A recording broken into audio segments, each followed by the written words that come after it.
segundo día de encuentro, así que de que estemos juntos de nuevo en esta ronda. Eh, ha sido, bueno, tuvimos un día intenso de discusiones, reflexiones, espacios para sentir justamente esas temáticas y estamos muy atentas y atentos a nuestros compañeros que se suman también desde distintos espacios.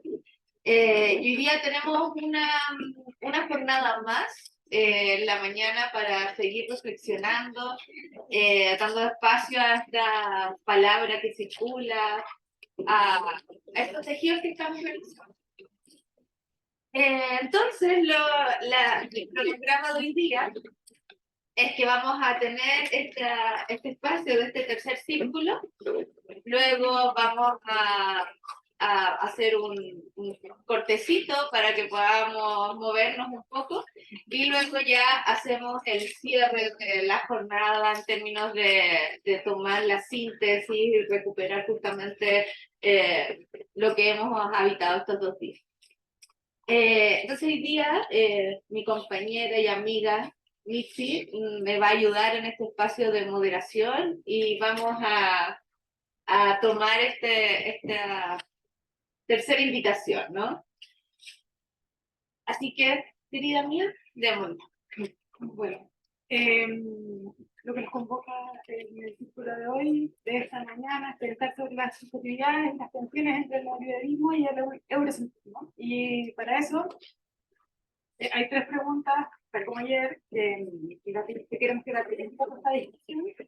En primer lugar, ¿cuáles elementos del contexto regional dan cuenta de sujetos, sujetas y subjetividades que desafían las matrices coloniales del ser, del saber, de la subjetividad, del poder y también de género?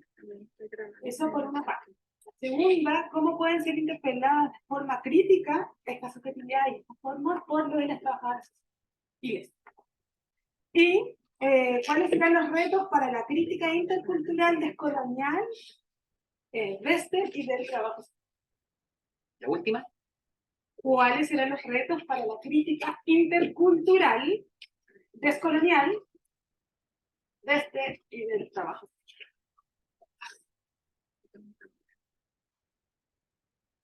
Eso. Entonces, adelante quien sienta intención de abrir.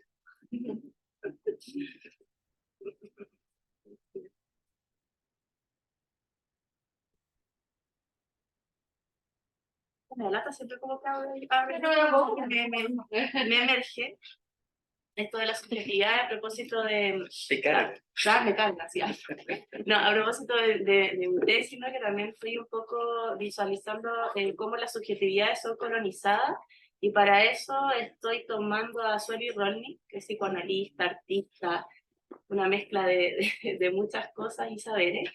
Y a mí lo que más me llamó la atención de lo que ella plantea, que también plantea Guattari, por supuesto, y Deleuze también en algún punto, es cómo estas subjetividades son lo que finalmente se expropia del sistema, es el potencial creativo de las personas, de la naturaleza, como la pulsión vital para seguir reproduciendo la vida. Entonces el sistema lo que hace es como captar esta pulsión creadora, ¿no? Para su propia reproducción. Entonces eso a mí como que yo decía, a ver, me voy a buscar ejemplos como para esta idea que puede sonar un poco abstracta, ¿no? Y ahí inmediatamente me surgía, por ejemplo, estos como comerciales que hacen de Almacenes París, de WOM, por ejemplo, que toman como esas divergencias, por ejemplo, el caso de WOM, de que tú ves que son las divergencias sexuales, étnicas, ¿cierto? Todo, y es para vender un producto tremendamente como multinacional, ¿no? Entonces como que el sistema no reniega de aquello. Es decir, cuando esa diferencia, esa pulsión que está por nacer, empieza a emerger y empieza a hacerle sentido a mucha gente, como que el sistema lo adopta de alguna manera, pero para reproducirse a sí mismo. Entonces ella dice que ahí lo despoja de como de su sentido, del horizonte de sentido, de los contextos en los que emerge, y lo deja solo como con su capacidad creativa, ¿no? Son los creativos, son ya, invitemos a los innovadores, y todos estos concursos, ¿cierto? Lab, y no sé qué más. Entonces, bueno, eso como que me ronda mucho a propósito de esta colonización de esta subjetividad, y a mí me ha costado harto en la tesis, en la problematización, como hacer esta distinción. Porque a mí se me ha cuestionado eso también, como, oye, pero esto es como un concepto en boga, como que también se habla de la economía creativa, que también la estuve estudiando, y entonces, bueno, está súper colonial y neoliberal tu propuesta, ¿cierto? Entonces es como, es súper maleable, ¿ya? Y bueno, eso.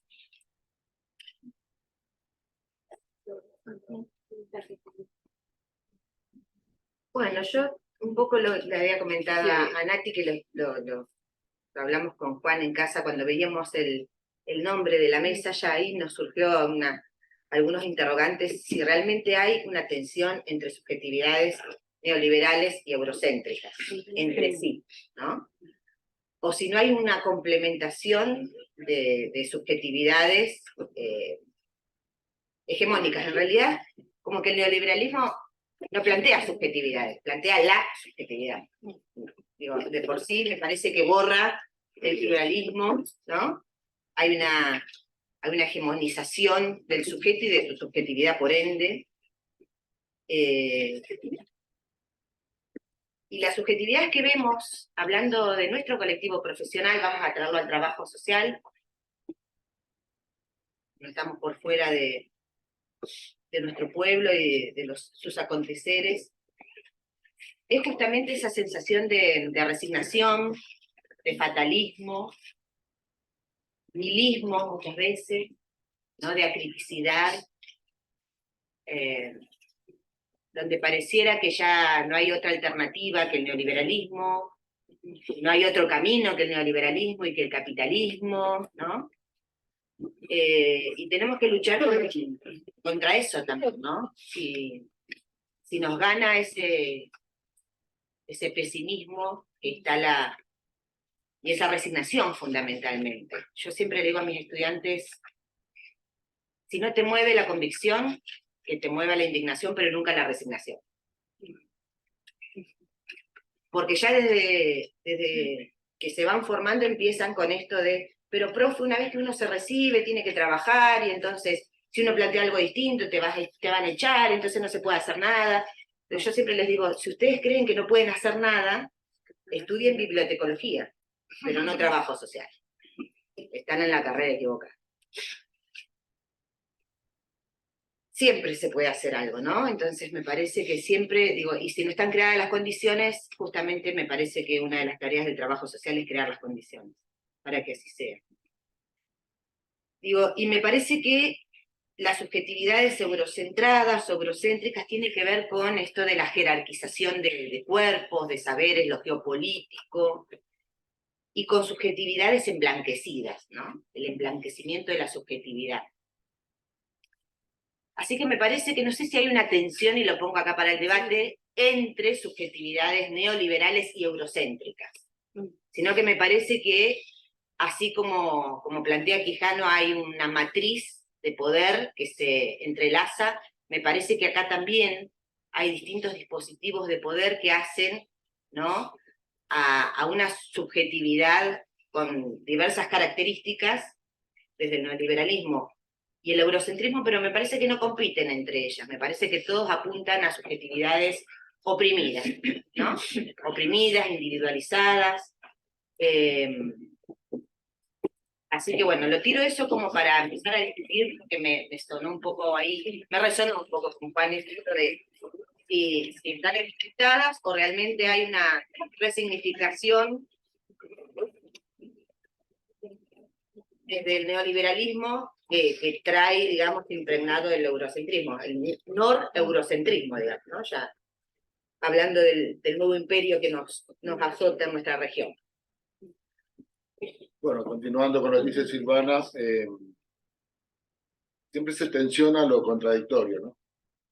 Lo dicotómico contradictorio, lo jerárquico, ¿no? Bueno, los mares antinómicos, diríamos, ¿no?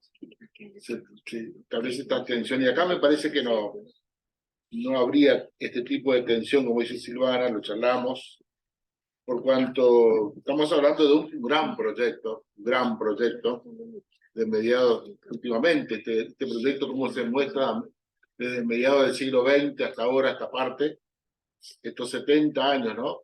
Y llevamos transitando este proyecto, que ayer decía yo, comenzó en el 44, exactamente, el acta de nacimiento es del año 44, ahí comenzó, ¿no? Y este proyecto obviamente no nace, ayer lo decía también Esperanza, no es que hay algo nuevo, estamos totalmente de acuerdo, el gran proceso de expansión del capital y demás en el mundo, y con el colonialismo, el patriarcado, lo mismo, que es anterior. Pero últimamente me parece que se construyó algo mucho más terrible, que se viene construyendo algo mucho más terrible, ¿no? Yo lo diría, subjetividades deshistorizadas. Esta deshistorización, que es sumamente preocupante, ¿no? Que implica la no memoria, que implica la instantaneidad, que implica la foto.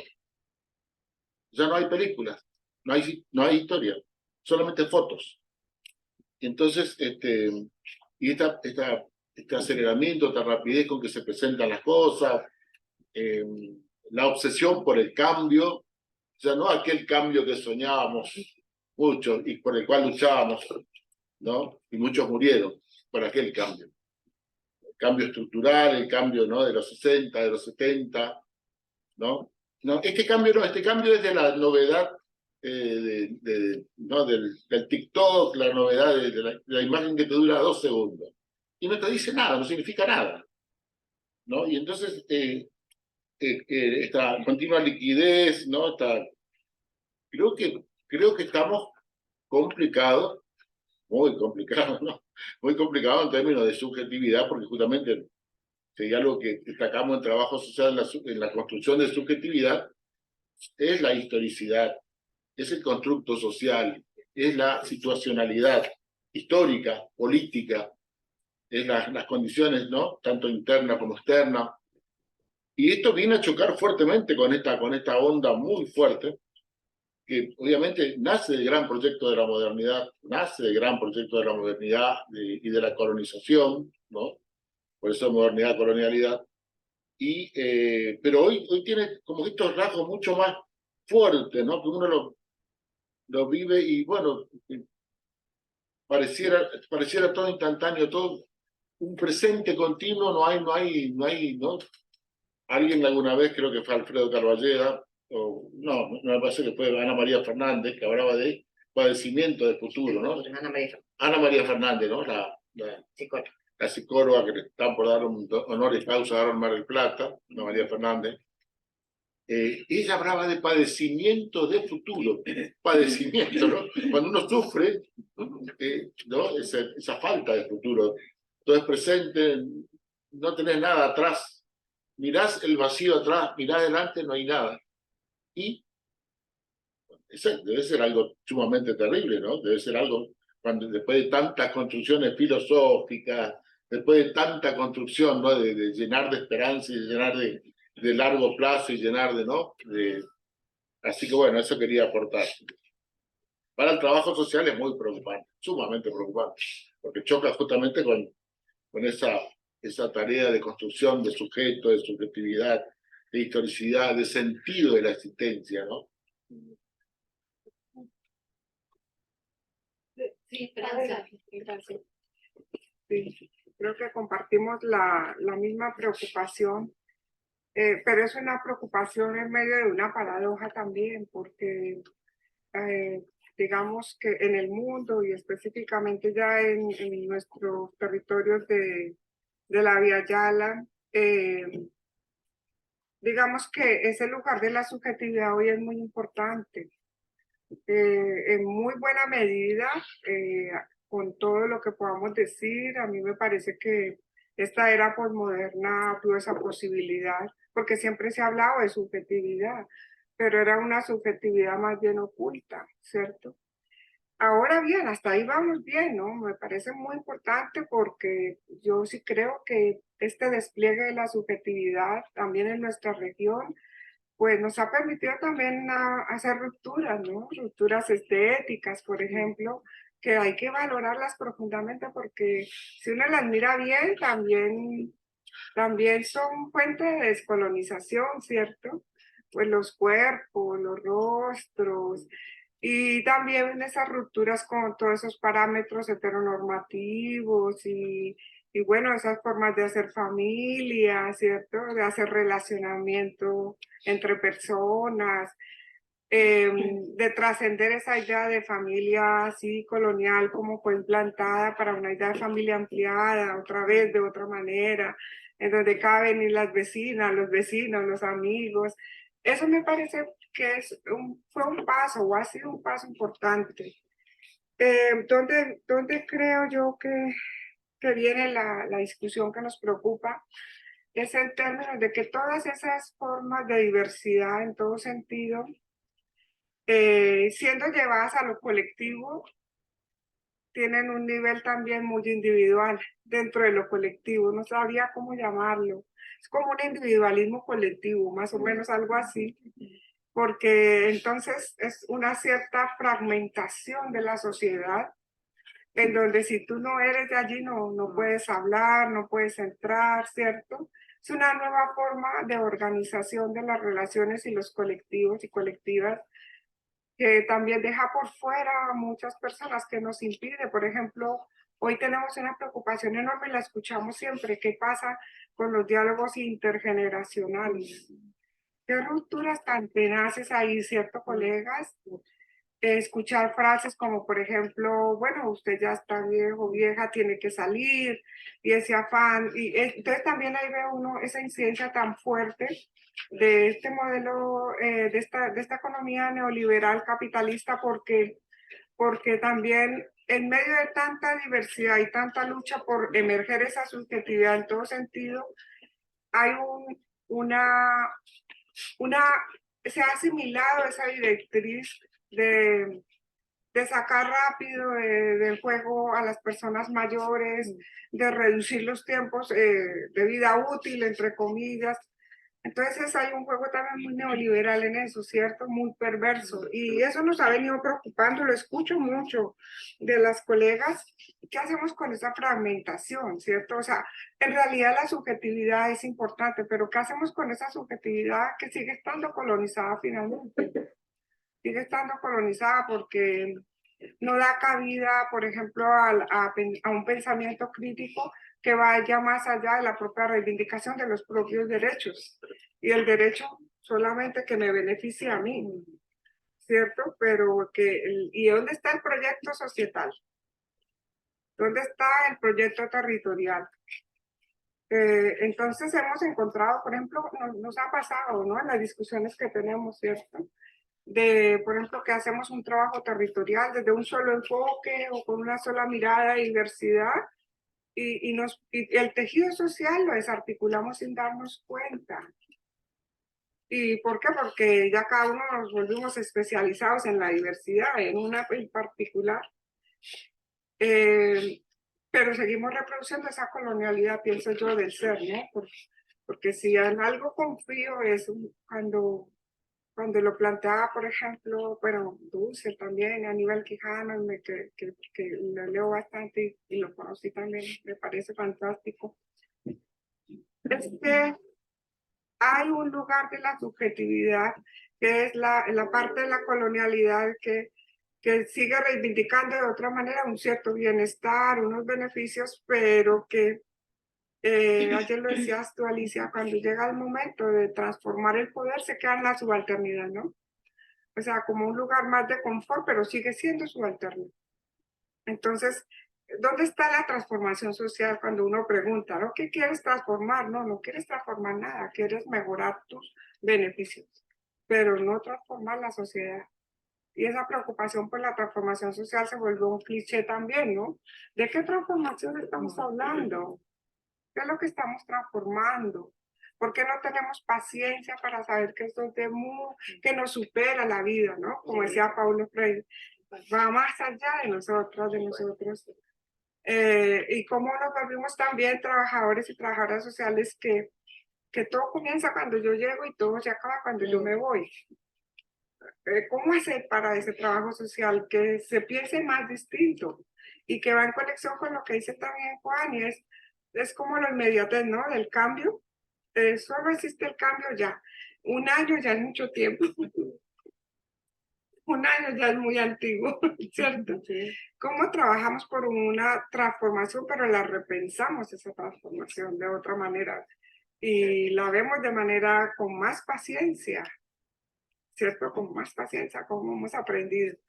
Entonces, en síntesis, la subjetividad sigue colonizada de muchas formas, sin negar las posibilidades de expansión de esa subjetividad posmoderna y todo, pero está haciendo aportes importantes. Ya me toca ver es qué hacemos con todo esto. Me voy a tomar de las palabras de Esperanza, que me hace pensar en algo a propósito de esta subjetividad más heroica, que más individualista, egocéntrica. Nos gusta pensar que somos nosotras, nosotros, en esta figura, en el ahora, quienes vamos a llevar adelante ese cambio, y no estamos dispuestos a que ese éxito, por así decirlo, ese reconocimiento pase a otras generaciones. Entonces, si trabajamos en general, es para el ahora, para que exista un reconocimiento individualista. No hay un trabajo de confianza en las otras generaciones que puedan venir, o en otras actoras, actores. Yo creo que eso es una trampa muy fuerte, porque todo está hecho para que existan nombres reconocidos, personas reconocidas, pero no luchas, no colectivos, sino que figuras. Entonces yo diría que esa es una trampa para esta subjetividad que se construye de forma egoísta y egocéntrica.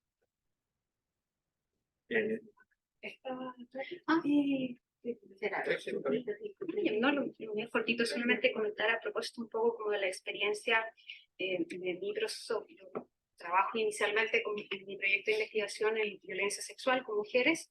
Hace muchos años ya vengo trabajando en centros de reparación, pero específicamente abordo la violencia sexual en el contexto de la dictadura chilena. Y ha sido un aprendizaje todo el rato, interpelador.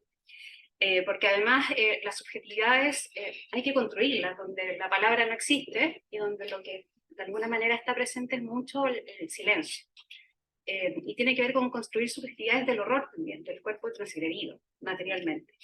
Entonces ha sido un trabajo de arte muy interesante, mucho aprendizaje, y en este recorrido también conversando con mujeres sobrevivientes, con trabajadoras sociales también que atendieron, y donde me contaban, bueno, en este contexto de dictadura emerge mucho esto de algo había que hacer. Eso me recuerda mucho lo que dice Silvana, porque no sé muy bien, pero algo había que hacer, me decía. Y donde lo que se jugaba era la vida, o sea, ayudar o atender o asistir a alguien que había vivido violación de los derechos humanos era jugarse también la vida de uno. Y ahí hay un poco de todo, y me pasó que preguntando un poco a mujeres respecto a que habían sobrevivido, y yo le pregunto respecto a cuál era su visión del trabajo social en esa época, y me decían, bueno, me dejó con un garabato, pero me dijo, las viejas zapas. Y hicimos un tránsito que fue bien interesante, y yo creo que tiene que ver con ir recuperando también las subjetividades del trabajo social, en cómo de la vieja zapa que apoyó la dictadura y que es una historia que está ahí, de la cual tal vez es importante en algún momento hablar también, pasamos a las trabajadoras sociales que fueron capaces de registrar, y que esos registros se convirtieron mucho más tarde en fundamento jurídico para establecer, por ejemplo, una política de Estado, de terrorismo de Estado. Y eso permitió y facilitó procesos de visibilización de lo que pasaba en Chile, con una potencial de transformación que en su minuto era bien sui generis, porque no sabían cómo hacerlo, pero registraron y hicieron algo. Y eso ha sido como bien interesante también, y lo pienso como en esta clave de ir buscando también los retos y los desafíos del trabajo social, cómo poder recuperar eso desde estos cuerpos, desde estos saberes. Ellas me decían, para nosotros Chile es como esta gran cicatriz. Chile, su geografía es la gran cicatriz que nos cierra, que está ahí, y justamente hablaban de cómo eso representa, porque es increíble un poco cómo persisten también, cómo se paran desde ahí. Y yo creo que hay mucho que aprender desde lo que hizo el trabajo social, recuperar de esas prácticas, de esos contextos también, de esas historias de sobrevivencia. A propósito, como decía Gaby, de que sean otros los que hablen también. Y cómo conectar con eso. Me parece que ahí pueden ser claves importantes de que puedan posibilitar abrir caminos, respuestas, nuevas subjetividades. Sí, nosotros pues como grupo de investigación hemos venido abordando de diferentes ejercicios investigativos la preocupación que nos asiste, una suerte de explosión de subjetividades, que siendo importantes, paradójicamente, son problemáticas, ¿cierto? Y son problemáticas no en sí mismas, sino por la estrategia que muy bien tiene el patrón civilizatorio al utilizar ese mismo discurso que se enuncia, que se construye alrededor de la subjetividad X, Y o Z, ¿cierto? Que algunos llaman hoy etnoboom, ¿sí? O ese boom étnico, o ese boom por la diferencia, por la diversidad, donde a veces confundimos la interculturalidad como otra preocupación que nos asiste, entender la interculturalidad simplemente como la enunciación de todos somos distintos. Porque Díaz Polanco lo dice muy bien en su texto Elogio a la diversidad. La etnofagia es un elemento que está presente precisamente porque el mercado, y el mercado en este caso las subjetividades, hay que ponerlo al servicio del mercado, ¿cierto? Entonces el etnoboom es un poco el reconocimiento, pues, si tú tienes problema con comer carne, te tengo la solución, no comas carne, ¿cierto? Y se genera toda una cultura alrededor de los que no comen carne, los que no comen pollo, los que no comen huevo. Bueno, para todo hay gusto, ¿sí? Para los ateos, para los creyentes. Entonces, hay una disposición también a partir de la subjetividad de que tú puedes ser lo que tú quieres. O sea, tú eres libre. Tú eres libre. Entonces, creo que asistimos un poco a esa dificultad, a esa explosión de subjetividades que realmente es una comprensión de una subjetividad moderna colonial de la cual nos hace creer que efectivamente podemos ser diferentes. Entonces, creo que hay un reto bastante importante a la hora de ese reconocimiento que puede ser ingenuo de la diversidad por sí misma, sin entender que también es una forma de división, de atomización de la sociedad para perder la perspectiva política de lo que hay que construir, ¿sí? Y más allá, como lo decía Alicia ahora, de lo que este cuerpo puede hacer. Estamos hablando de un patrón civilizatorio construido por siglos. Este cuerpo puede hacer algunos aportes, pero en ningún momento no es el cuerpo heroico de los 60 a los 70, que creíamos que la revolución estaba a la vuelta de la esquina y efectivamente íbamos a transformar esto en unas pocas décadas. ¿Sí? Eso quería. Te voy a ocupar la palabra.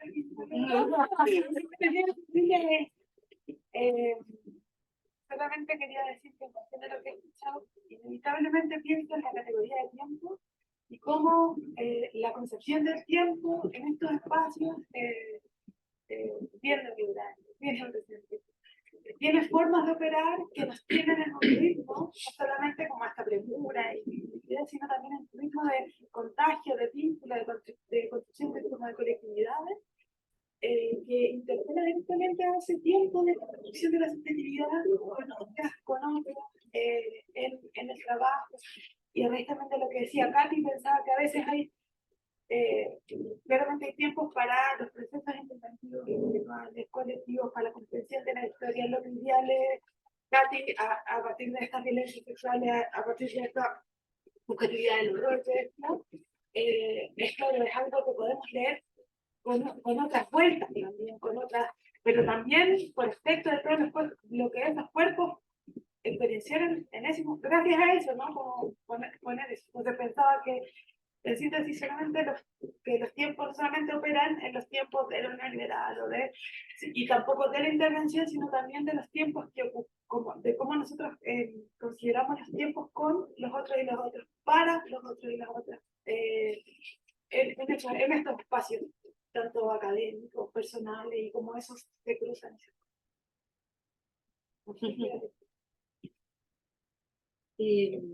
Es como muy cautivante escucharnos, ¿no? Porque creo que hay una tensión virtuosa,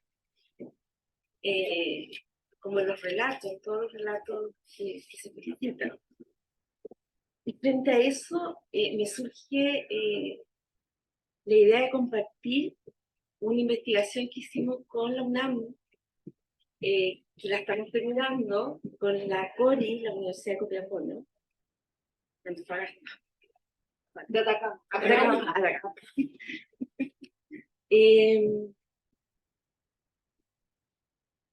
Hicimos el trabajo con nuestros estudiantes de trabajo social durante 2 años, de primero a quinto. Y hicimos entrevistas del chico que iba entrando, del chico que iba a estar en medio y del chico que salía. Y las subjetividades, siguiendo esta línea de discusión porque aparecen otras cosas, se incorporaron las subjetividades antes del estallido y después del estallido, y durante el estallido. Y la mayoría de los chicos se les preguntaba por qué habían elegido trabajo social, sobre todo en función de lo que se plantea aquí, ¿no? Tanto en México, Copiapó, y nuestros estudiantes que vienen de los mismos sectores, Quilicura, o sea, no son sectores solamente Las Condes, son poquitos. Y la mayoría decía que por mayor justicia social, desde su subjetividad, ¿cierto? Dignidad humana. Y entonces seguíamos preguntando, ¿de dónde?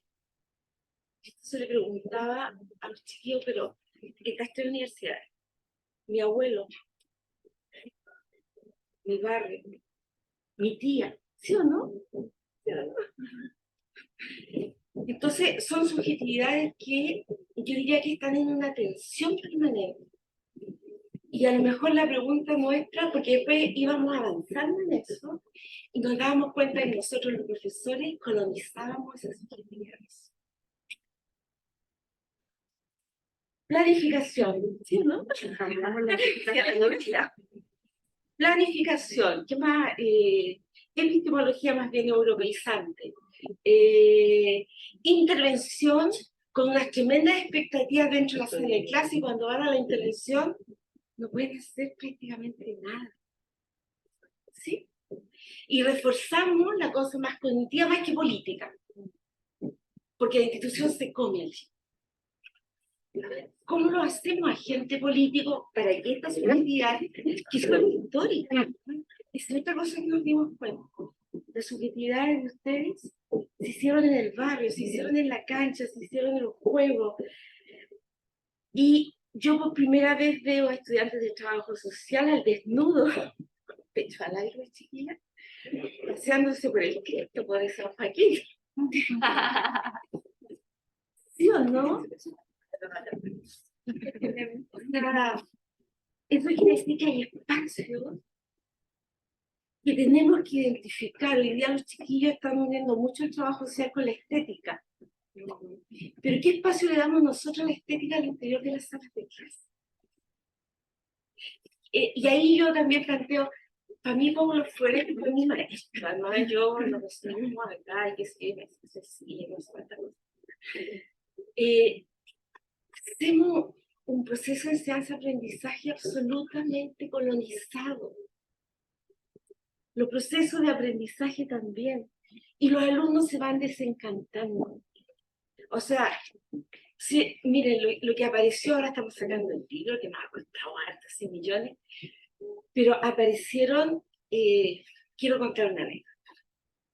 Un chiquillo le dije, éramos 50 en la sala. Cuando yo hago el tema de la ética, lo que hago es que reconstruye la memoria ética de ellos, con su familia.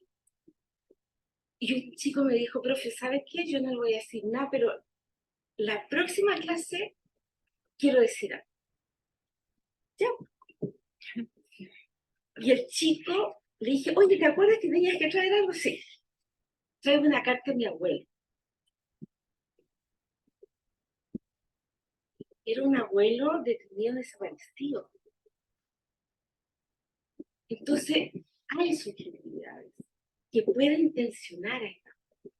¿Cómo las identificamos? ¿Desde dónde las identificamos? ¿Cómo las valoramos?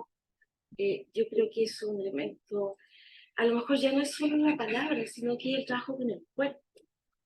A lo mejor no es solo la palabra, sino que el trabajo con la música.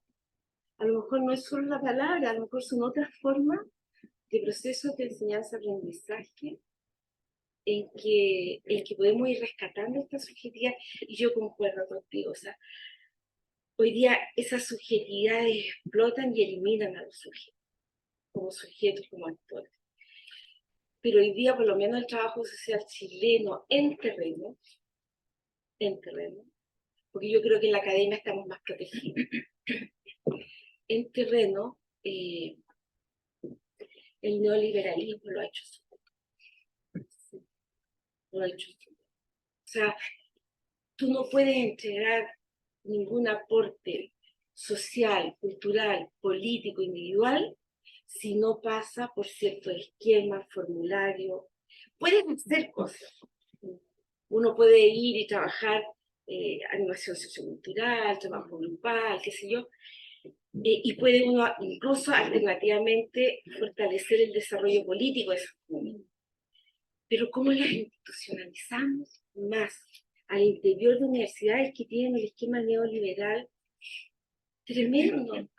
O sea, todas nuestras escuelas lo tienen a lo mejor por falta de recursos, ¿sí o no? Y entonces tenemos que publicar en la Q1, la Q2, la Q3, nos van bajando de grado. También somos prisioneros de ciertos sistemas de acreditación, sí, que viene por el Banco Mundial. Sí. Entonces es complejo. Yo creo que es bonito también. Yo amo la profesión cuando lo escucho a los chiquillos, cómo llegan. Llega a toda la familia, además. Y esta es la última anécdota. Un 5º año en la Católica, cerrábamos el curso y trajeron a sus papás. A mí me dio vergüenza, como en 5º año, no traer a sus papás, qué vergüenza. ¿Qué me importaba? Era en 5º año y nunca habían entrado a la Universidad Católica. Y el papá empezó a hablar de la trayectoria política de él y de la trayectoria política de sus familias. Hemos apartado tanto lo que es la familia, lo que son ustedes, como que son dicotómicos, y ahí le hacemos el juego a la colonización y al neocolonialismo, y al sobre todo al neoliberalismo. Gracias. Tenemos 3 palabras, y aquí se me quedan Isaac, Héctor y Silvana. Ya, 4. Ya no sé si quiero hablar. He ido tomando Ya repetí. de lo primero que me acordé, llegó la entidad iba a hacer una mención a la Yanina, acuérdense que soy fan, pero a propósito de las subjetividades deshistorizadas, y la Yanina ayer se acordaba de que uno de sus éxitos de la asignatura fue que un estudiante, después la podés contar tú en detalle, ¿cierto? Pero le dice, yo sabía que habían bombardeado la moneda, pero si no es por su clase, no hubiese sabido por qué. Uy, eso pasó este semestre, con ustedes. Subjetividad deshintonizada, TikTok y qué sé yo. Eso me llevó a una pregunta, así como pensar, de una u otra forma lo responde el compañero acá, así como pensar las nuevas subjetividades, pensar nuevas, el eslogan de nuevas subjetividades, creo que puede tener de positivo y puede tener de malo si es que acaso las subjetividades a las que hemos consensuado como relevantes no las defendemos, no las reinstalamos, no las mantenemos vivas, porque a propósito de el sentido de lo político que Silvana compartía ayer, ¿cierto? Los derechos sociales o los derechos en general se conquistan todos los días, ¿cierto? O sea, como... entonces, ¿cómo vamos a ser capaces de sostener el nunca más? Sí, sé que bombardear la moneda, pero no cacho por qué.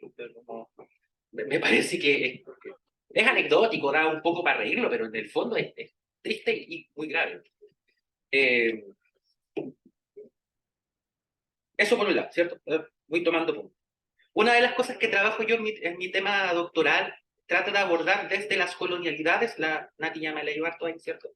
No me caso con ninguna, pero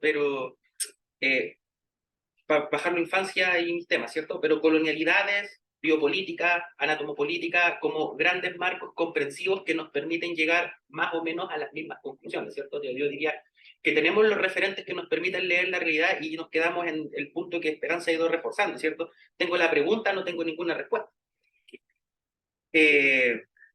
Y en el fondo la pregunta es por la transformación. Aquí llego al punto clave, ¿cierto? Que también es una tensión. ¿Qué transformación? ¿Por qué transformación desde lo teórico, desde lo político, desde lo militante, nos hemos comprometido o nos vamos a comprometer desde trabajo social? Y ahí conecté con la intervención de Alicia. Yo creo que Alicia tiene la respuesta, o sea, yo creo que tu intervención es la respuesta, o sea, más allá de todo el debate, ¿cierto? Que de una u otra forma ha ido apareciendo en el debate ayer y hoy, pero la forma en la que sintetizaste ese espacio otro, distinto al individualismo, la competencia y el consumo, ¿cierto? Me parece así como que está grabado, es como para transcribirlo, ¿cierto? Y podríamos tirarlo ahí encima de la mesa y decir, ¿estamos todos de acuerdo que ese es el horizonte de transformación de los procesos que puede empujar el trabajo social? Y se va mezclando con todo lo anterior, ¿cierto? Porque vamos hablando de subjetividades del sujeto social. Y yo creo que ahí hay un distingo, ¿cierto? Pensar al sujeto social no es lo mismo que pensar al individuo, porque son las subjetividades del individuo las que se colectivizan y finalmente las vende WOM y se apropia de la pulsión creativa que es la que persigue a la Yani, ¿cierto? Tiene harto que ver con este componente del goce, que creo que no lo hemos trabajado en profundidad, porque hay perspectivas desde las colonialidades, desde lo biopolítico. Pensaba ayer en la noche mientras conversábamos con Katy Hector en el departamento, como lo que trata de hacer CISEC, quizás un poco Han, incorporando este elemento desde el psicoanálisis a pensar lo social desde perspectivas críticas y desde coloniales, ¿cierto? O sea, pero la psiquis del individuo y cómo la psiquis del individuo es capaz de transformar y permear a la construcción de un sujeto social como categoría de análisis, como qué sé yo, no sé si la tenemos suficientemente trabajada desde trabajo social. Pero creo que pasa por identificar como a este individuo que representa ese espíritu que sintetiza muy bien Alicia, y cómo ese individuo es capaz de permear esas otras subjetividades que se hacen colectivas, pero sustentadas en el espíritu anti-individualista, el espíritu anticonsumo, que efectivamente recupere lo colectivo. De hecho, diría que sería así como una idea, es lo que hace el neoliberalismo, pero captando lo banal, ¿cierto? Y colectivizándolo. Es la misma estrategia. ¿Cómo nosotros podemos recuperar eso que no sé si todos estamos de acuerdo en que es el horizonte transformativo, ¿cierto? Que tiene que ver con valores, principios morales, éticos, ¿cierto? Pero que son un horizonte de transformación dado el contexto que vivimos hoy día, marcado por todas esas consecuencias que sabemos que tiene el neoliberalismo. Y ahí es donde nos quedamos en que tenemos las buenas preguntas, tenemos el análisis, pero ¿hacia dónde transformamos? Y creo que ese horizonte de transformación pasa por ponernos de acuerdo con la forma en la que expresó ese horizonte, para mí transformativo, en la intervención de Alicia. Eso. Esto. Te estoy dando El apunte. Ah, oh, qué nivel de coordinación interna. ¿Sí? Siempre ese era el orden. Ya, escucha, primero felicitarme en el ámbito individual, sí. Felicitarme por estar disfrutando de esta conversación. De verdad es un soñado. ¿Ya? Porque claro, de repente esto aparece más bien en lecturas individuales, en clases que son más limitadas, ¿sí? Entonces es como desde ahí un tema que me interpela también a ir generando más estos procesos. Y eso está con una idea que la expreso al final. Luego, bueno, también mi ámbito de investigación doctoral está precisamente en las subjetividades, ¿sí? Circunscrita las subjetividades políticas asociadas a las experiencias formativas, ¿sí? De estudiantes de trabajo social y egresados del primer, máximo segundo año. Entonces, hay muchas de las cosas que escucho acá que me hacen pleno sentido respecto de esta discusión, ¿sí? De este debate. Por ejemplo, una de las cuestiones que de repente se nos olvida es que las subjetividades son un proceso. Es un proceso y estaba justo en el cafecito antes hablábamos acerca de la importancia del proceso, ¿verdad? En lo que hacemos. ¿Ah? Estábamos a propósito de la conversación de las investigaciones, ¿verdad? No, siempre hablamos de proceso. ¿Ya? Y aquí es un tema central reconocer que cuando estamos hablando de configuración de subjetividades hay un proceso allí. Y es un proceso largo y un proceso dinámico también. Y además otro elemento central es que es multisistémico, es decir, de repente pensamos, o más bien pensé, ¿sí? Que la configuración de las subjetividades vinculadas al trabajo social eran solo asociables a lo que hacemos en el aula. ¿Sí, no? O sea, ayer aparecía, la religión tiene un tremendo peso, los sistemas educativos previos, posteriores, ¿ah? Es decir, nosotros somos solo una parte de ese tremendo gran eslabón procesal. Entonces, es como un poco para ir aportando, digamos, si somos solo un eslabón de esto, la noción de desafíos cambia. ¿Sí? Por otro lado, dentro de ese proceso también hay que reconocer lo que señalaban, ¿verdad?, respecto del contexto neoliberal, que lo hablábamos ayer, mayor, ¿sí? Pero también intermedio y menor, en términos de qué intermedio. O sea, la universidad es un dispositivo fuertemente atravesado por todo lo que ayer hablábamos respecto del marco neoliberal. Y lo ha señalado acá, digamos. O sea, la disposición de los tiempos productivos, ¿sí? O sea, no, hay una clase de tal manera, el tema puede estar súper interesante. No. Esta imagen que de repente se la devuelvo a los estudiantes, acá no estamos como en el contexto de las películas yankee donde suena un timbre y todos agarran las cosas y se van. ¿Sí? No, acá si estamos discutiendo un tema y está súper sensible, alguien pidió la palabra, nos tomaremos unos minutos más. Aunque el profesor que viene de vuelta después, que justo un colega siempre me dice, escuchamos, ok, después te lo devuelvo, qué sé yo, ya más carreta. Claro, sí, ahí hay un tema allí, ¿ya? Pero los tiempos productivos y la manera en que nosotros nos movemos dentro de ese espacio del marco universitario también van configurando la subjetividad de los y las estudiantes que están vivenciando eso. ¿Sí? Entonces, así como, ahí hay una contribución al proceso, aunque no lo queramos. ¿Ya? Y también lo ligo con otro elemento que aparecía ayer en la discusión, es cómo nosotros nos vinculamos en el proceso formativo con los entornos. Esto de que, me hace mucho sentido esto de que viene una familia, ¿verdad?, al entorno donde se supone que ya no entran las familias, ¿sí? Pero que incluso a lo mejor esa misma lucha política de ese papá tenía que ver con el derecho a la educación. Bueno, y después no entran, ¿sí? Entonces no se vinculan. Como yo les contaba ayer, también hemos recibido las devoluciones. Yo siempre había pasado, cuando trabajamos con la comunidad, yo siempre había pasado por fuera de la universidad. pero nunca había entrado, ahora ya veo dónde se tiran a estudiar los chicos, dónde comen, dónde... O sea, ven la vida, ¿sí? La universitaria como parte de la propia vida, si son parte de eso. Y también desde allí configuran subjetividades. Porque los chicos y los estudiantes, nosotros todos llegamos a nuestras casas a conversar.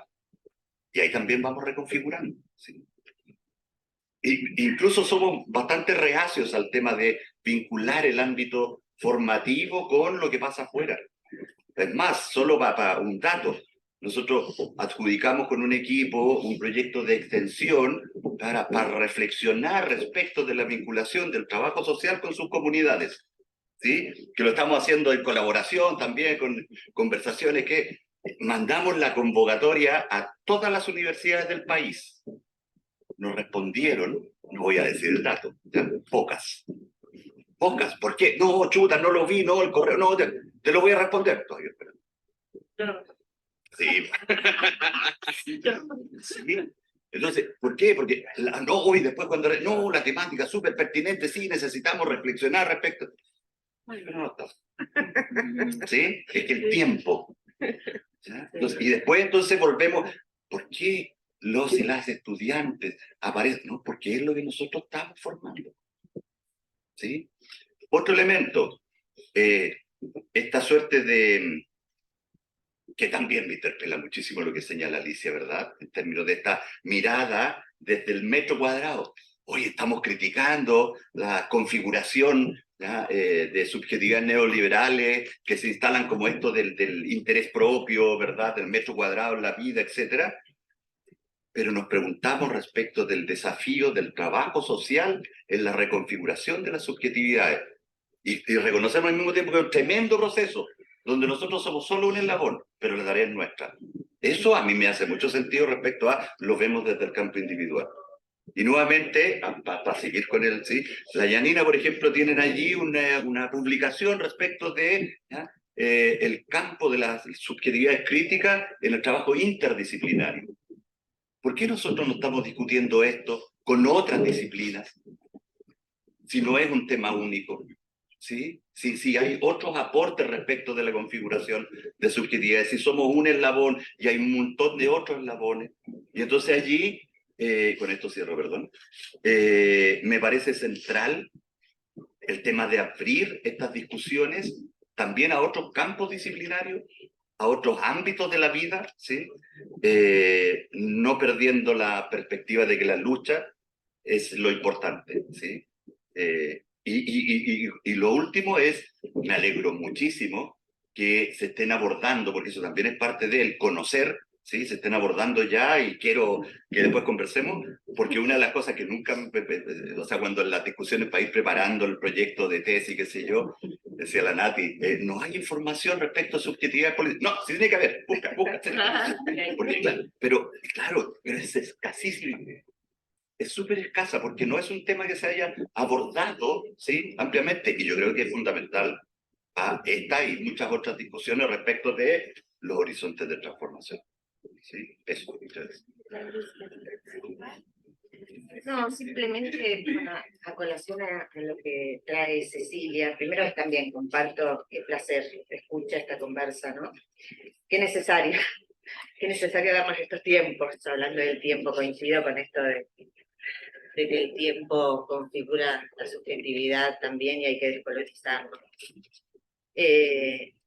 A colación también otra anécdota, yo estaba dando clases en la Universidad Nacional de Misiones, antes de Mar del Plata, segundo año, cátedra, procesos políticos, económicos y sociales a partir del siglo XX, se llama la cátedra. Primer tarea era, ¿por qué esa asignatura en trabajo social? ¿No? Empiezan a decir, ¿qué tiene que ver la filosofía con el trabajo social? ¿Qué tiene que ver la historia con el trabajo social? Y empezamos a trabajar y a debatir y demás, ¿no? Y un día viene un estudiante y dice, profesora, ¿le puedo decir algo así? Dice, yo siempre llego a mi casa y comparto sus clases con mi papá. Dice, me encanta su clase y comparto con mi papá porque mi papá también piensa como usted. Y no... Dice, ¿será que él puede venir a las clases? Ay, qué lindo. Digo, por supuesto, la universidad es pública, las clases son públicas, y empezó a venir el padre a las clases. ¡Ah, qué lindo! Maravilloso. Y participaba el padre en las clases. Otra anécdota, ahora en nuestro grupo de investigación estamos trabajando con un grupo maravilloso también de estudiantes que van desde 19, 20 años recién recibidos hasta 62, tenemos estudiantes. Y estamos trabajando en una línea de infancias descoloniales, de Fuente. Entonces el de 19 recién recibido, así. Profesora, dice, mi mamá si la escucha, dice, va a quedar fascinada porque siempre le gustó, dice, es maestra jardinera y siempre soñó con que haya cuentos, dice, que apunten al... Y empezamos a trabajar con la mamá del estudiante también. Entonces digo, me parece que ahí hay una potencialidad enorme, que tenemos también como docentes una responsabilidad enorme en esto de cuando vienen estudiantes ya resignados es porque el sistema ha domesticado, ¿no? O porque la universidad los ha domesticado, porque también a veces escucho, profesora, habla usted con tanta pasión. Sí, lo mismo. ¿Cómo hablan los otros entonces? ¿No? No, la resignación viene a veces de nosotros. Sí, claro. Pero, ¿no? Entonces, me parece que por eso devuelvo a la interpelación de nuestras propias subjetividades, a nuestros propios individualismos dentro de lo colectivo, a nuestros propios personalismos dentro de nuestras propias organizaciones profesionales, académicas. Digo, ¿no? Porque siempre estamos mirando hacia afuera la fragmentación del otro, y las nuestras. Y las nuestras. La no participación del pueblo en los espacios, en las talleres, y las nuestras. ¿Y dónde participamos? ¿Y dónde construimos colectivamente? ¿Y dónde aportamos? Entonces, digo, ahí traigo de vuelta discutir esto en el trabajo social, ¿no? En la formación, en nuestras organizaciones, en los espacios de lucha y resistencia colectiva. Me parece que es clave, y obviamente el espacio de la formación es un espacio privilegiado, yo lo tomo así, como un espacio privilegiado, como un enorme honor, porque también eso va a impactar después en prácticas, en intervenciones, ¿no? En construcciones. Entonces, me parece que ahí todavía nos falta profundizar el debate. Profundizar el debate en la formación, pero también en el propio ejercicio profesional. En la formación es ejercicio profesional, digo, pero en otros espacios, y todavía en nuestras organizaciones profesionales ni que les hable. Estamos muy complicados en ese sentido, muy complicados. Entonces ahí me parece que es donde tenemos que... Una frase. ¿Cómo hacemos democracia entre nosotros? Sí, eso. Hay un poder autoritario, negador. ¿Cómo hacemos democracia entre nosotros? Las escuelas nos disputamos cada vez más. Aparentamos que estamos todos como más o menos de acuerdo, pero hay una competencia que nos ha metido al sistema, hasta el alma, sin darnos mucha cuenta tampoco, ¿no? O sea, yo coincido con lo que tú dices, y no es solo Chile, Argentina, Brasil, todos. Entonces esta subjetividad se incorpora hasta el corazón de nuestra profesión. Gracias. Me parece. No varias cosas, pero yo sí decía, no se recuerda lo que dijo Juana, ¿no? El tema de gremios importantes, cómo ha metido la competencia entre nosotros mismos. Yo cuando egresé de la universidad, tenía que colegiarme. Entonces, ahí viene la gran duda. Hay dos colegios de trabajadores sociales. Es como que hay dos colegios de trabajadores sociales. Yo veía como estudiante de lejos ese conflicto, ¿no? Porque ya había escuchado a mis profesoras docentes que no la escuchan. Entonces, ya. Es que está arriba. Salí de la universidad y el dilema de los profesionales, para que ejerzas el trabajo social tienes que colegiar. Entonces, ¿a qué colegio me voy? Porque hay dos colegios de trabajadores sociales. Creo que es ejemplo de la competencia, de que no hay un diálogo más que vaya más allá del interés particular, que de alguna manera se pongan de acuerdo. Y creo que también eso refleja cómo está la intervención o cómo se posiciona el trabajo social en Perú, ¿no? Si ya partimos de una ruptura interna como profesión o como gremio, como colectivo, creo que eso se refleja en la posición que vas a tomar cuando vayas, no sé, a trabajar en una institución pública o donde te desenvuelvas profesionalmente. Eso es lo que me generó cuando Cecilia habló de... Bueno, partiendo de qué genera el sistema neoliberal o neoliberalismo, yo trabajé en una tesis de licenciatura que se titula Al paño canche, que es que con nosotros, Juventudes, Dinámicas Territoriales y Relaciones Económicas Sociales. Entonces parto de que se crea una dicotomía, el sistema crea estructuras hegemónicas dicotómicas, y claro ejemplo es el campo, lo rural y lo urbano. Se crean dicotomías, y esta dicotomía en el espacio, en el territorio, genera subjetividades en estas juventudes andinas, juventudes. Entonces, es ahí donde yo trato de ver cómo se generan las subjetividades en las zonas rurales, en las zonas andinas, ¿no? Ellos se crean la imagen de que el centro, siguiendo el modelo centro-periferia de Waldstein, o sea, el centro es Lima, entonces se da el fenómeno de la migración interna, y es ahí donde esta población, jóvenes, migran a las ciudades, pero se chocan que es más duro, hay pobreza, no tienen que comer, muchas veces, y llega ahí descubrí hay un fenómeno que es quizás contrahegemónico, que es el retorno. Se da el retorno. Entonces, este fenómeno de retorno quizás puede disrumpir como les digo, ¿no? Poderes hegemónicos como el adultocentrismo, el patriarcado y bueno, la dicotomía sistema rural-urbano. Entonces creo que también, si bien se construyen subjetividades divididas, pero también hay subjetividades que rompen con lo hegemónico, como es el retorno.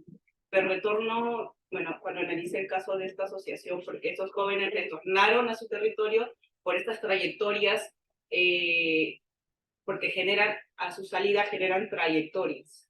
Esas trayectorias les hace enfrentarse más al sistema por la desigualdad, la falta de oportunidades, que el Estado tampoco no asegura, ¿no? De alguna manera el gobierno como tal.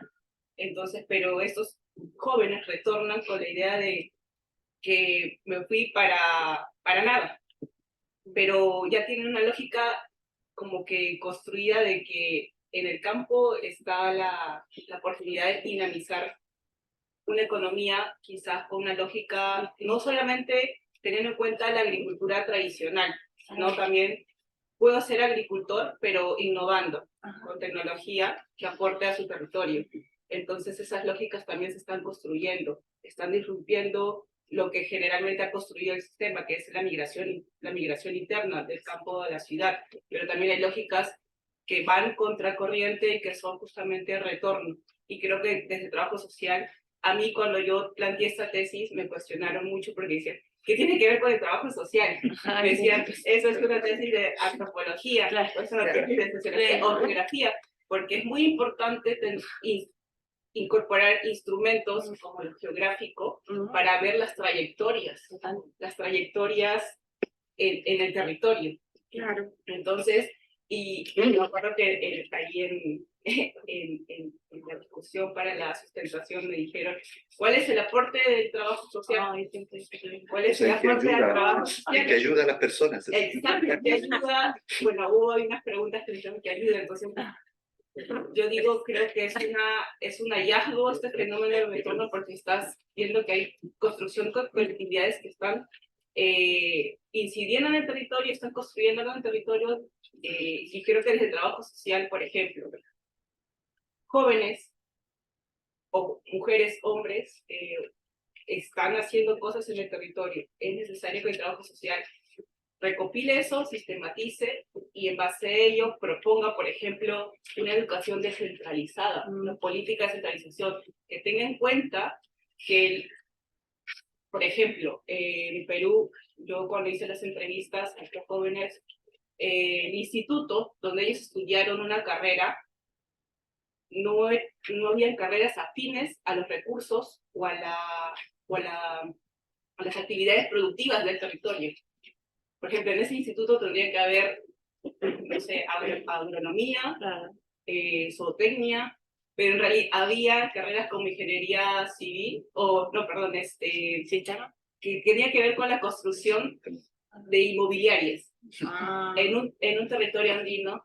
O sea, creo que creo que está ahí hay varios allá, igual como que la mirada del trabajador social, ¿no? Mirar desde las desigualdades, pero también desde el campo de cómo se construyen nuevas colectividades, si vieras desde lo decolonial, ¿no? Bueno, creo que por ahí eso es un... Oye, ¿puedo decir algo cortito relacionado con un poco súper breve? Que, bueno, yo trabajo en este centro de intervención que depende de la universidad, pero que también, entonces están estudiantes en práctica y trabajamos con colectivos organizados. Entonces, una de las cosas que nosotros hemos implementado como para hacernos cargo de esta fragmentación, primero es la fragmentación personal. Es decir, ¿qué traigo al espacio de trabajo y de práctica? Traigo mi ser de trabajo social, mi ser trabajador social. Entonces, bueno, ¿y qué pasa si traigo mis otros seres a este espacio? Entonces, por ejemplo, no sé, siempre preguntamos, bueno, ¿a ustedes qué les gusta hacer? ¿Qué les motiva en la vida además de la profesión, no? Algunos dicen, bueno, a mí me gusta tocar música, a mí me gusta, que sea el teatro, a mí me gusta cocinar, bueno. Entonces, en este tema que tenemos acá, que estamos trabajando, ¿cómo crees tú que nosotros podemos integrar en el proceso de intervención todo esto que tú eres? Para que no tengas que ser trabajador social acá, ser hijo acá, ser actor acá. Entonces, ¿cómo construimos desde el trabajo social espacios que nos permitan ponernos en la integralidad que somos, digamos, a hacer este trabajo social? Y eso ha dado como súper buenos resultados, tanto con los estudiantes como con los colectivos. Porque los colectivos no solo llevan su ser político, que mayormente es con que nosotros trabajamos, ¿no? Sino que han llevado, pero mira, desde décimas, desde hacer intervenciones urbanas para poner ciertos temas que son tremendamente políticos y relevantes, pero desde estas otras lógicas y estéticas, como tú decías, y ahí hay algo que yo creo que uno le puede sacar mucha punta.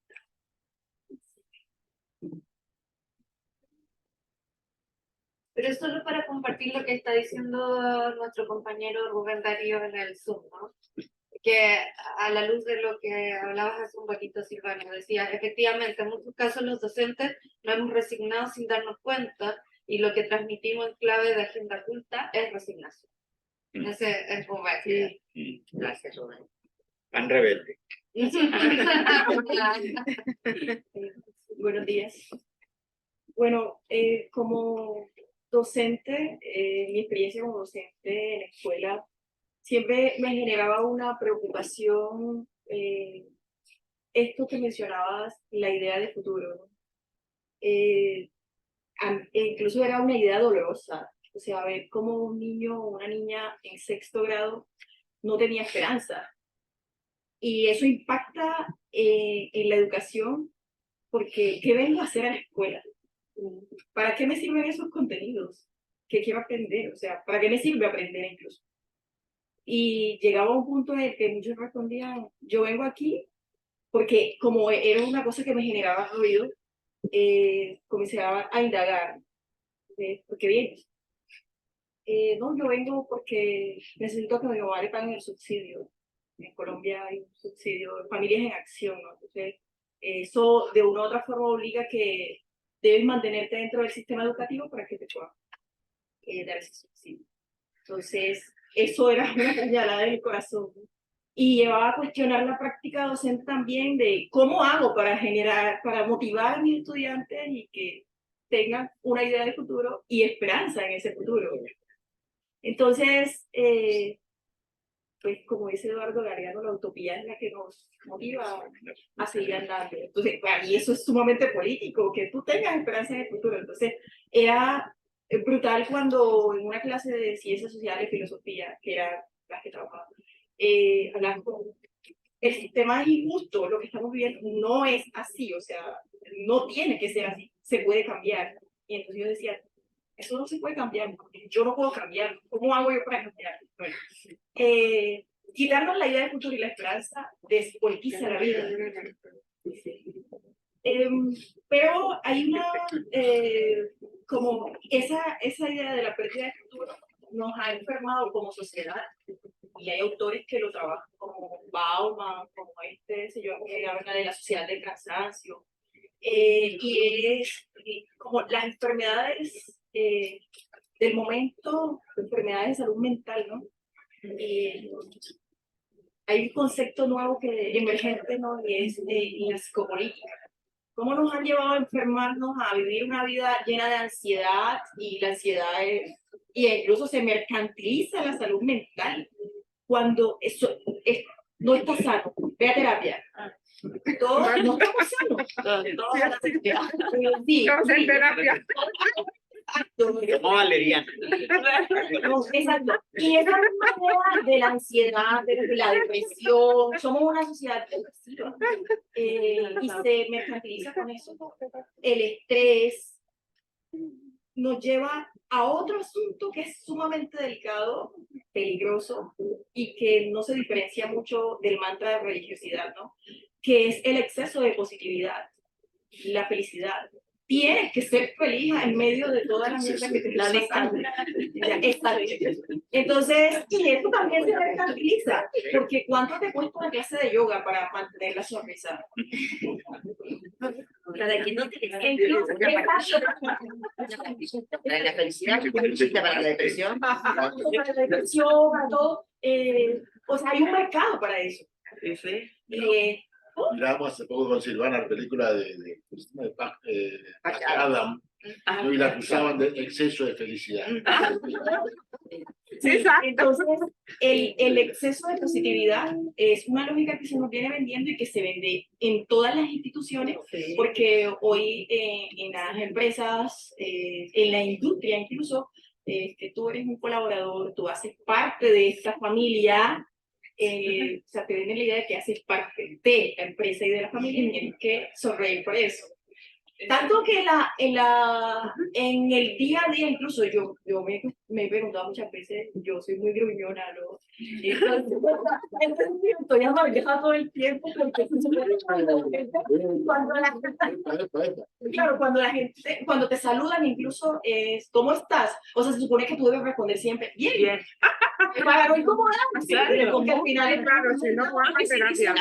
No, se va a la prueba, tío. Aquí ni mejorando. Y se van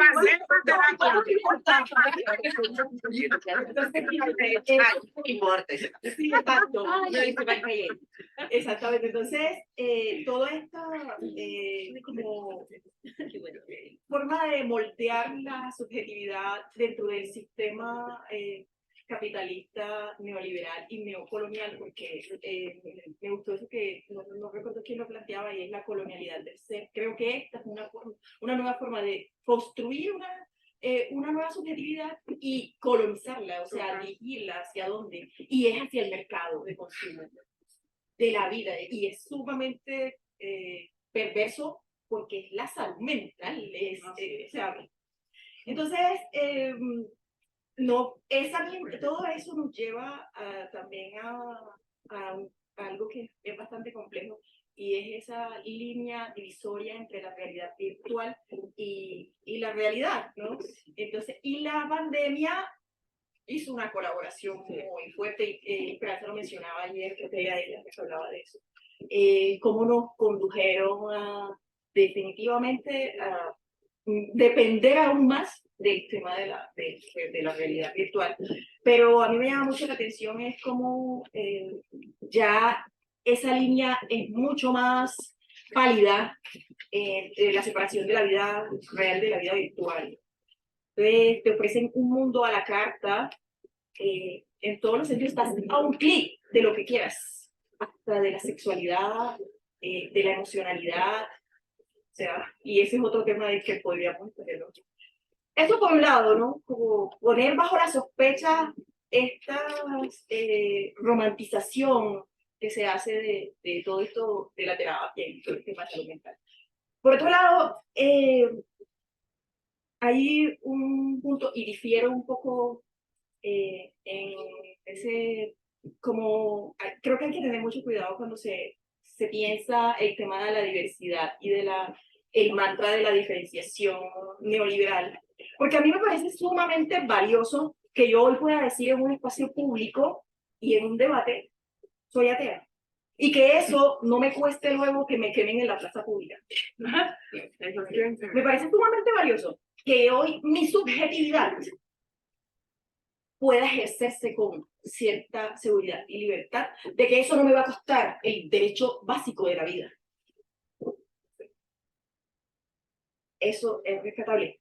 E incluso yo creo que el punto aquí no es que podamos construir nuestras subjetividades a partir de las diferencias, porque eso es un logro, sino el punto cómo la lógica neoliberal instrumentaliza esa diversidad y establece unas categorías de diferenciación. Porque, ejemplo, bueno, a propósito del uso como que se está dando a la categoría investigativa de la interseccionalidad, que a mí me parece muy válida, me parece que ha hecho unos grandes aportes a la investigación social, la voy a utilizar, la estoy utilizando como categoría de investigación, pero hay que tener cuidado con la despolitización y la instrumentalización que hace la lógica neoliberal de esta categoría. Porque es importante porque nos ha llevado a entender que la opresión no atraviesa los cuerpos de la misma manera. No es lo mismo ser una mujer negra, bueno, es la raza, pero sí, yo soy negra, pero no es lo mismo, yo no vivo la intersección entre raza, género y clase de la misma manera que la vive una mujer en otro contexto. O sea, vamos a suponer, yo soy una mujer negra campesina y soy una mujer negra rural. Ahí hay unas diferencias en cómo la opresión nos atraviesa. Y así podríamos decir con cada una de esas categorías que se interseccionan. Como decía, lo que hay que tener cuidado, porque bueno, el punto y la pregunta que hay que hacernos es ¿quién define esas diferencias y con qué intención se definen esas diferencias? Y pues es una pregunta retórica más que cualquier otra cosa, porque creo que la respuesta la tenemos, ¿no? Y es, bajo la lógica capitalista, colonialista, fue la colonialidad la que dijo, eres negro. ¿Sí? Definió la categoría negro, definió la categoría racial, sexual, define qué es ser mujer. Por eso para mí es valioso las identidades emergentes, porque las identidades emergentes son las que están diciendo, por ejemplo, lo que sucede con lo queer, ¿no? Y entonces, ahí llegó cómo las categorías emergentes sexuales, raciales y todos estos discursos llegan a irrumpir en la lógica hegemónica. Por eso, llegar a un lugar, o incluso y ayer decía, yo sueño con ser escritora para decolonizar, despatriarcalizar y ennegrecer la academia, porque es que se incomode el que se tenga que incomodar cuando yo me nombro negra, cuando me nombro campesina, cuando me nombro esto, porque es que ya entendí, y es desde aquí que voy a hablar. Claro. Yeah. Entonces, como sigo insistiendo que lo que hay que poner sospecha es bajo qué lógica se construyen esas diferencias, y bajo la lógica de la dominación, de la heteronorma y de pacto de la blanquitud y la moral cristiana, ¿no?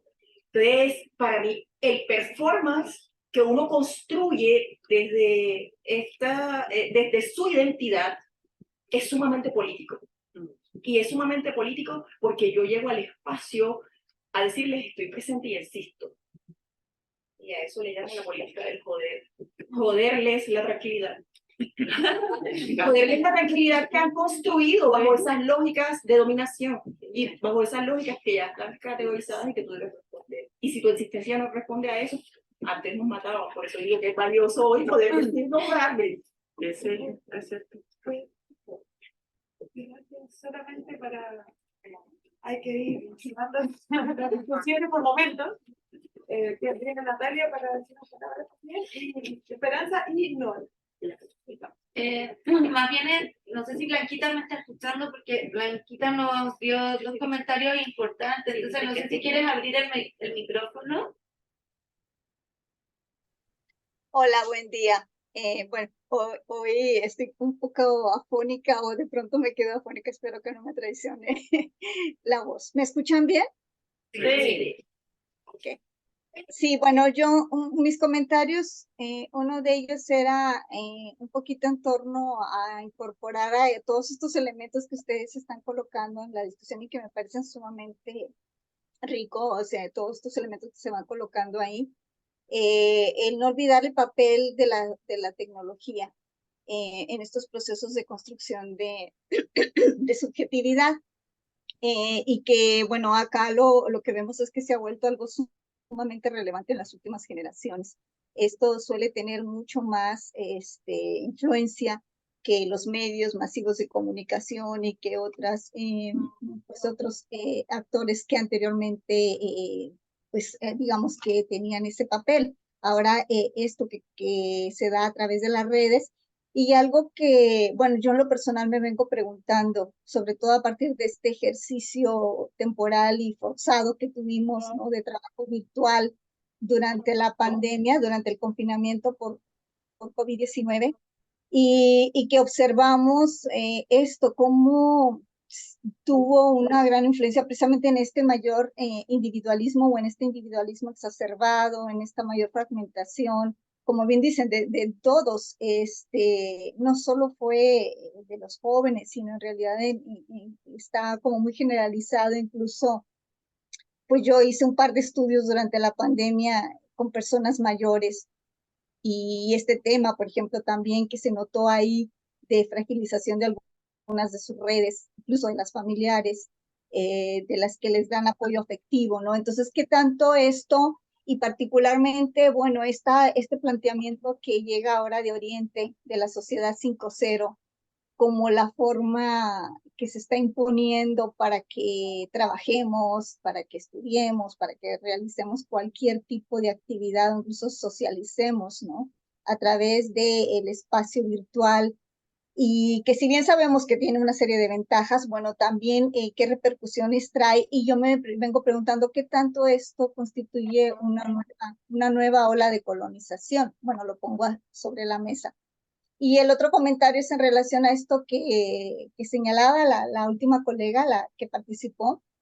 Discúlpenme, no ubico bien los nombres, no sé si es Edith o quién es, pero bueno, coincido mucho con lo que ella señala, y particularmente esto que me pareció relevante, y que también nos lo venimos preguntando acá, ¿no? Que tanto estas formas de vigilancia, control y disciplinamiento que se están observando desde las emociones, desde lo que se considera como pues lo sano y lo no sano, ¿no? Y qué tanto entonces esto de alguna forma incluso influye en la propia intervención de algunos profesionales, que parece estar como muy fuerte una tendencia a psicologizar en gran medida o parte de los problemas sociales, y algo muy peligroso que justo aludía a la colega ahorita al final, mientras yo lo estaba escribiendo y la estaba escuchando a la par de esta moralización de los sujetos,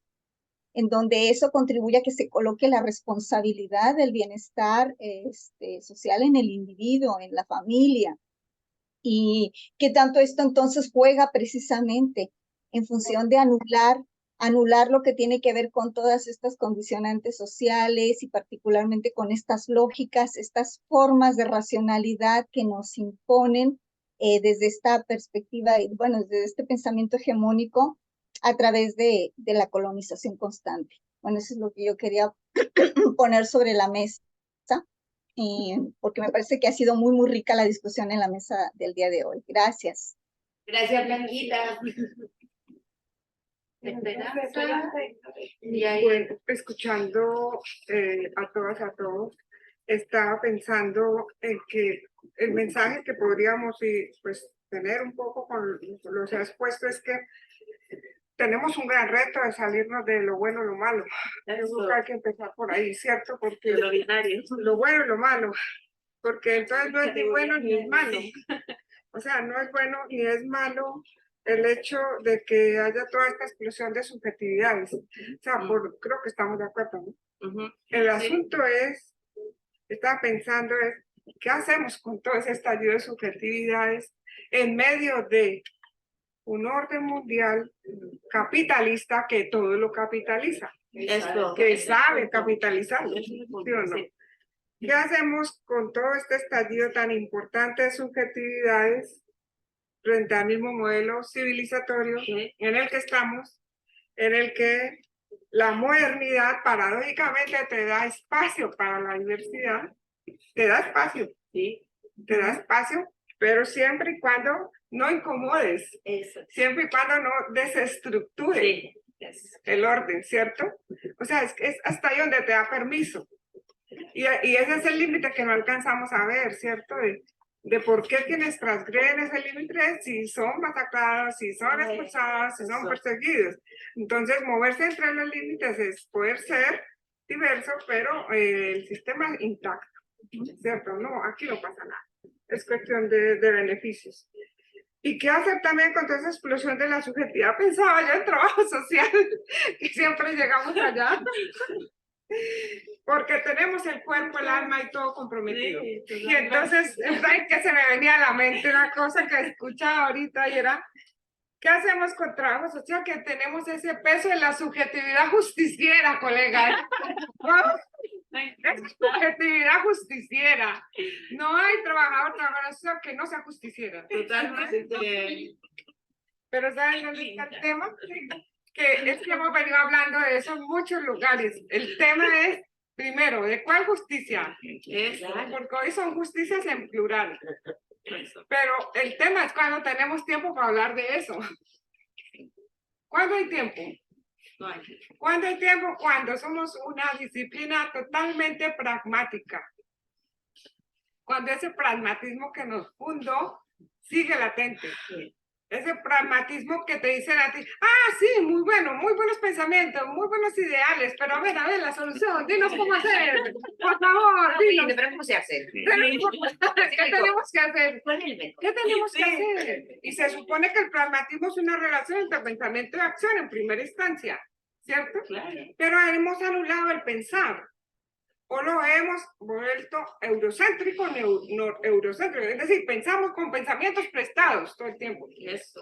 Y pensar con pensamientos prestados es lo que nos impide relaciones de alteridad distintas. ¿Por qué? Porque esa otra con quien trabajamos aparece como en la ley de los contrarios. Lo contrario a lo que debe ser. Eso. Entonces, cuando intervengo, digo, ese otro es desviado social o está en malas circunstancias, es decir, no es la negación del otro en primera instancia, no es, por alguna razón no es, como soy justiciera, entonces hacer justicia y paso para allá, al otro lado donde debe estar, ese es el orden. A lo mejor eso es lo peor. ¿Por qué nos dicen que reproducimos el orden social? ¿Por qué lo reproducimos? Es real, es real, no hay tiempo para tener otra racionalidad. No nos dejan. No nos dejan tener razón. Nos dicen idealistas. ¿Cierto? Se ha practicado más. Apasionadas.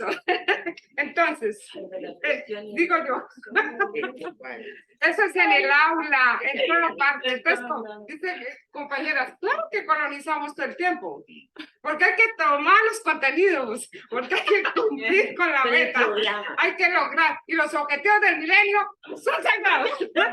¿Sí o no? O sea, nosotros no podemos pensar, no podemos racionalizar distinto.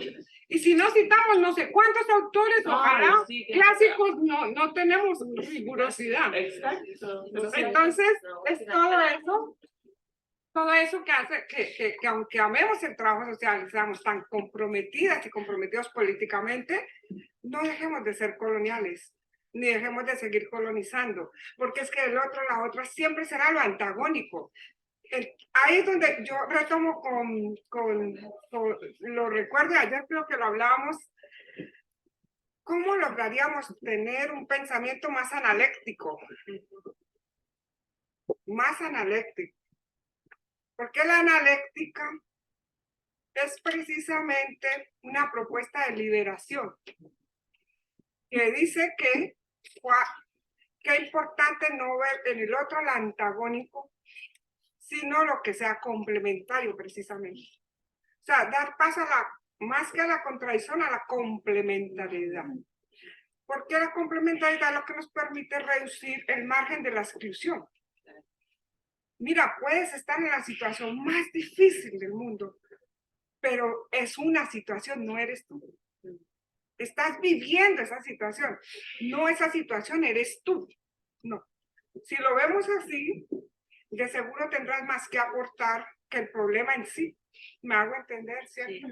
Entonces el énfasis nuestro en encontrar problema-solución, diagnóstico-salida, no nos permite un cierto margen de racionalidad crítica que debiéramos tener y que esa racionalidad crítica nos mueva de manera colaborativa, ¿cierto? Decimos participación y yo a veces me pregunto qué tanto participan las personas que trabajan con nosotros, qué tanto pueden participar, decir algo.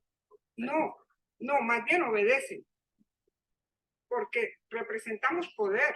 El poder de la institución, de la agencia de cooperación, del ¿cierto? Entonces esa cierta obediencia, que creo que ayer también hablamos de eso, ser un poco indisciplinados, ser desobedientes, la desobediencia epistémica, la desobediencia, o sea, ¿por qué este trabajo social de colonial es desobediente? Totalmente. ¿Y por qué esa desobediencia nos permite todo eso que hemos venido hablando? Quizás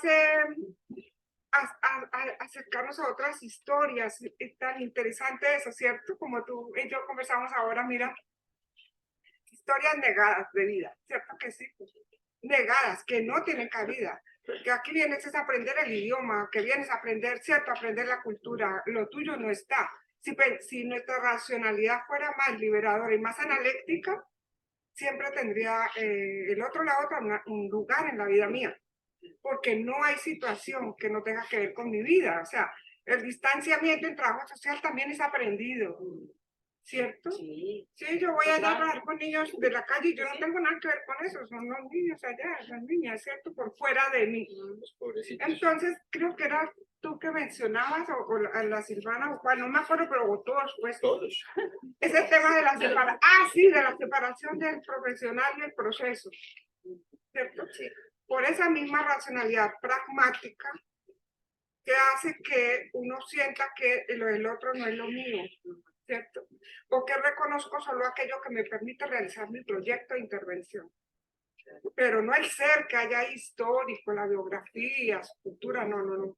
Solo el problema al que yo voy, porque tengo que ser efectiva. ¿Sí o no? Científicas. Entonces, en síntesis, digo, el tema es cómo crear relaciones de otredad distintas. Si logramos darle un lugar distinto a la racionalidad un poco más analéctica, sí me parece a mí, analéctica, si pensamos que es más fácil la complementariedad en medio de cualquier cosa terrible que pueda pasar, ¿cierto?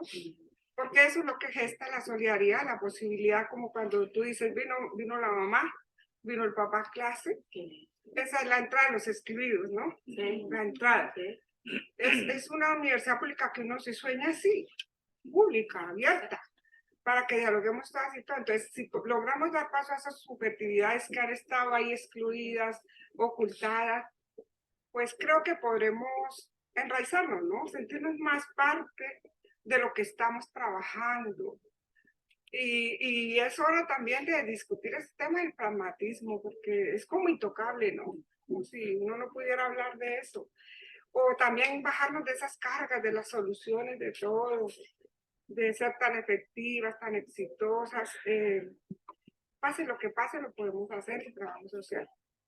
Pase lo que pase, lo podemos hacer, colegas. Seguro que sí. Solo hay que intencionarlo.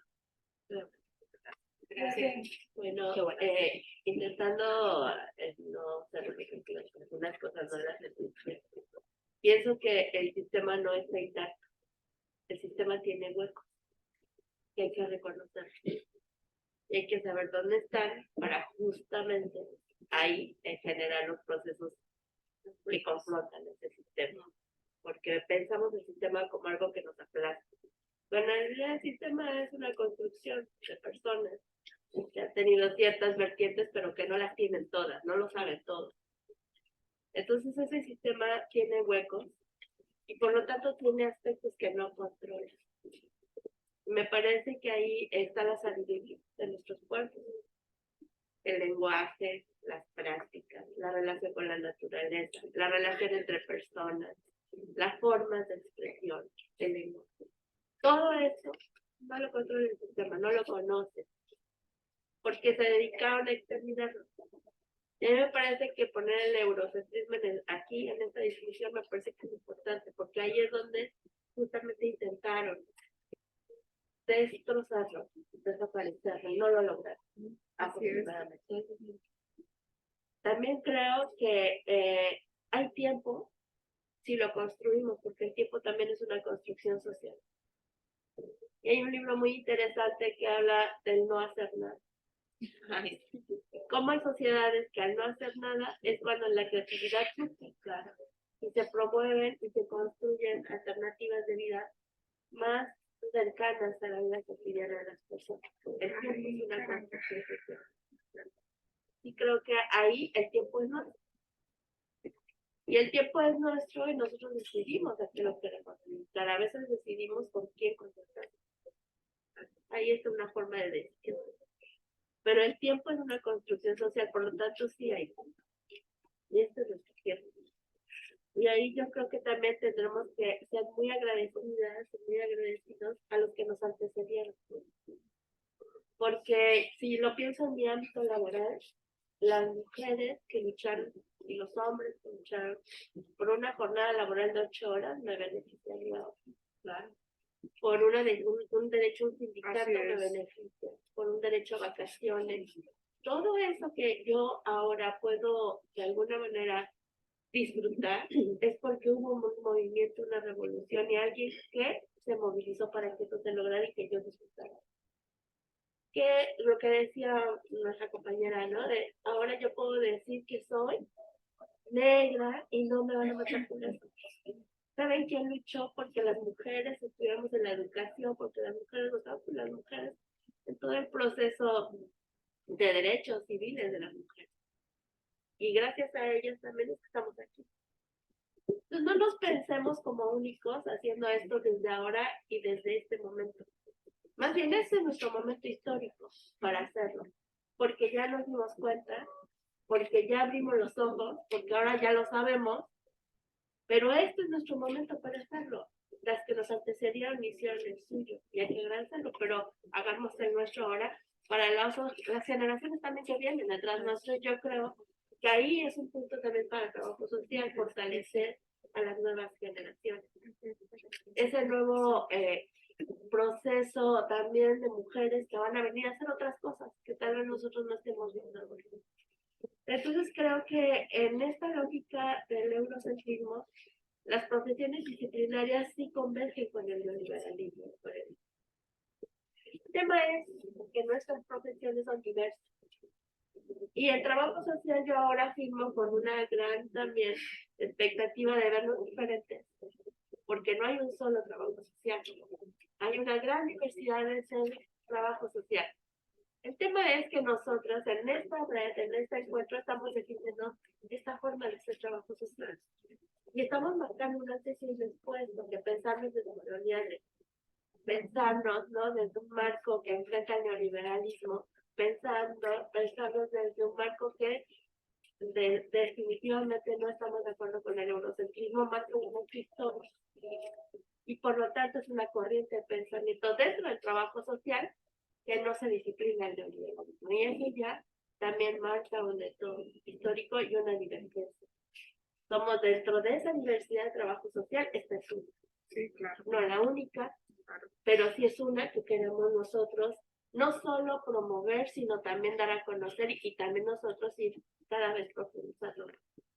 Y creo que en esta lógica de los huecos, de mirarlos, de saberlos no controlado, está justamente una palabra que a mí también me gusta mucho y que es la insurrección. Los huecos, hay una frase también que dice que hasta en las piedras nacen flores. Sí. Ese es un hueco. En un lugar donde no esperas que nazca nada, porque es una piedra, nace una flor. Ay, hermoso. Y ahí Touré nos habla mucho de esta lógica también, en esta lógica de contar las historias, de esos huecos que se van abriendo, en donde aparentemente no van a ser.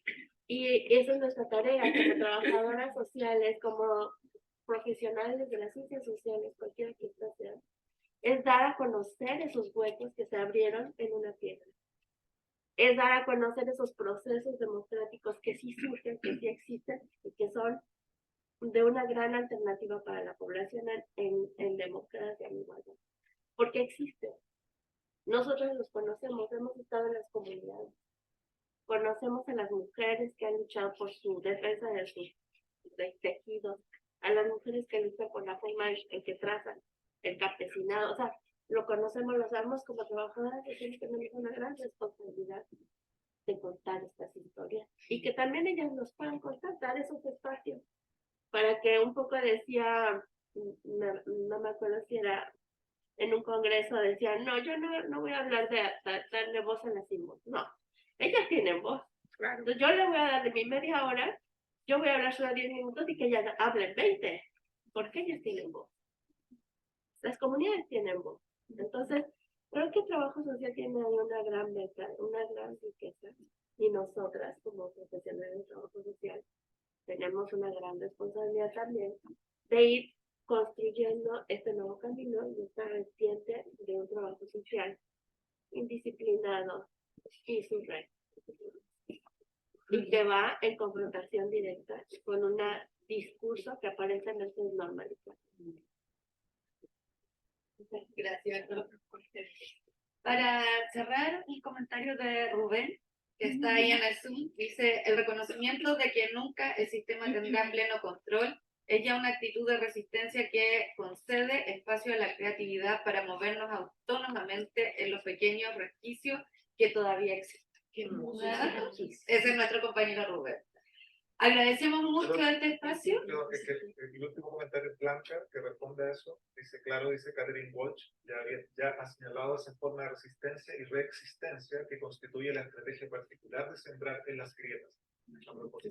Gracias. Gritos, grietas. Ahí está nuestra Blanca. Bueno, vamos a agradecer este espacio, esta ronda. Vamos a darnos unos 15 minutitos para café, agua y volvemos puntualmente 2:30 porque hacemos la síntesis de nuestras jornadas de estos días con nuestros compañeros ahí conectados, ¿ya? Así que aprovechemos 2 minutitos y muchas gracias.